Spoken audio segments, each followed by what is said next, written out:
The end of the Sri Lankan civil war 2 years ago was supposed to usher in a new era of reconciliation, according to the government.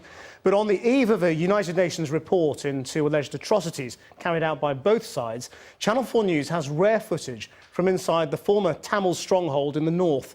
It's an area where tens of thousands of Tamils are still forced to live in makeshift camps. There is evidence and testimony of systematic repression and the abuse of women.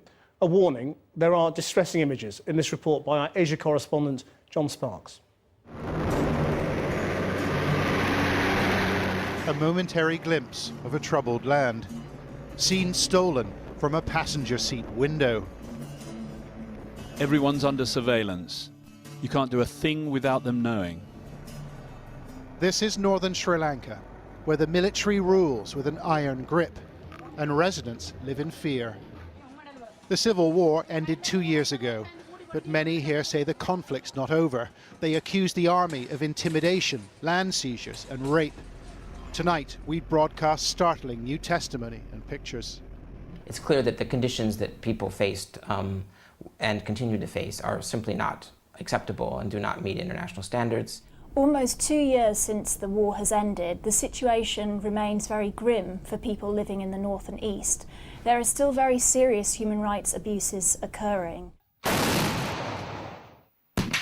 The Sri Lankan government and the separatist Tamil Tigers waged a long and bloody war in the north.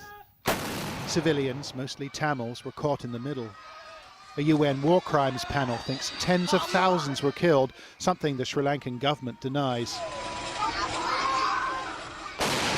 There were few witnesses to this war. International observers were banned, and they're still prevented from travelling in the north.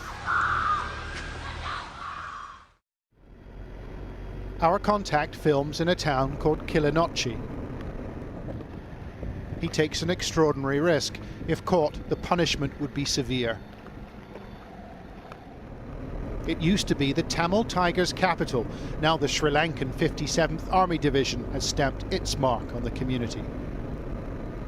Residents say army commanders here have seized private homes and businesses and fenced them off with barbed wire. These pictures seem to confirm that.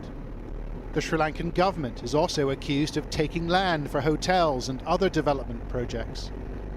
Locals told our contact that the military have stolen their personal possessions as well.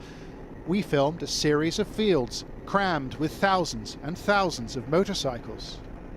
It's a very bad situation. In every village, the military occupy civilian homes. The people don't have rights. They have no voice. They have to accept it. After the war, the Sri Lankan government put civilians in a series of internment camps. Over the last year, the majority have been released, but many have found that they have no homes to return to. Our contact found this woman living under a rudimentary shelter. She'd set up camp in the middle of what appeared to be a minefield. We're protecting her identity for her own safety. We've lost our home and possessions. We're trying to start again, but look at the difficulties. There is water in our house. Look at our house. I don't know why God has given me this fate. 2 young boys had been left to look after themselves in a home with no roof. Their father was dead, and their mother had left them to work elsewhere, they said. The Catholic Bishop of northern Sri Lanka, Joseph Rayapu, has confirmed some of our findings in testimony previously submitted to the Sri Lankan government. 20 months after the war, he said, most of the displaced still have no housing and live under tarpaulin sheets. He added, the military has taken land belonging to the church without prior information or consultation. Our source told us that since the end of the civil war, the army has built bases and installations in every community in the north. In every village, there are military camps. Soldiers occupy civilian houses, and the government says to people, find your own way. Human rights groups say women are particularly vulnerable here, vulnerable to exploitation and sexual abuse by members of the armed forces. Our contact spoke to a number of women who said they'd been raped. They harassed me in ways I do not wish to say. About 6 or 7 people came. I don't know how to describe it. They sexually abused me. I find it difficult to say how I feel. In a context where you have so much surveillance and where the security forces have so much power simply to turn up at somebody's house, to interrogate people, to ask for documentation, many of these women feel very exposed. However, the Sri Lankan government told us tonight the military is involved in demining and rebuilding infrastructure.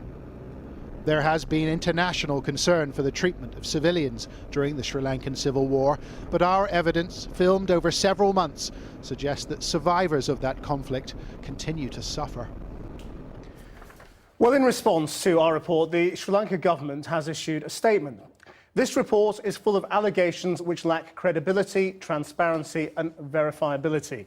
It is another part of a sinister campaign carried out according to a common pattern to discredit Sri Lanka as a time of importance, this time to coincide with the release of the UN Secretary-General's Advisory Panel report.